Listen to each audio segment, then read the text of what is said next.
Hey, Dan Passarelli here. I'm often asked about broken wing trades, like broken wing butterflies, broken wing condors, and iron condors. So the one I want to talk about today is the broken wing iron condor, what it is, and why would you ever use it? Well, there's a couple reasons for using it.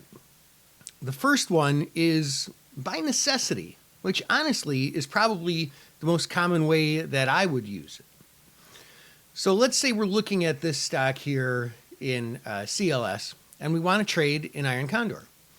And the stock is at 57 and a half. And maybe we want to sell the $5 wide spreads that are $10 away from the money. So we want to sell these 47 and a half puts and buy the 42 and a half puts.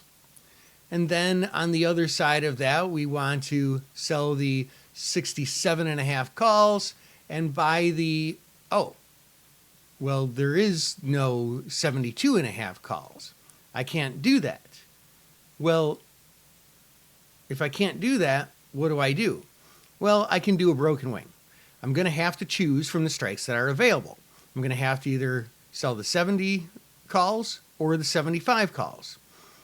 Let's say I go ahead and I sell the 75 calls.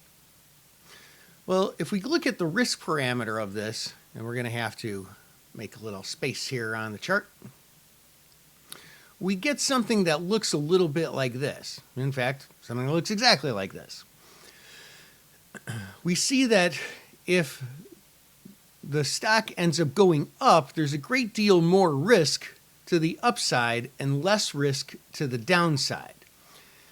Now, sometimes this can be desired because if I'm taking more risk to the upside, it naturally gives me less risk to the downside. If I'm more worried about the downside and less worried about the upside, then I might choose to do something like this. And in fact, there could be some examples where they could be very unbalanced. And here, let me actually just change one of the examples here. Maybe we could change this to the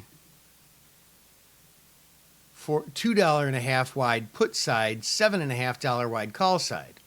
Now, if the stock ends up going significantly lower, I could lose, but I won't really lose that much. I'm transferring my risk to the upside.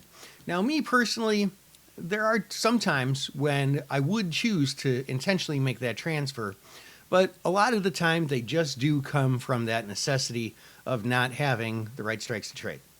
Hope that helps. This is Dan Passarelli. Trade smart.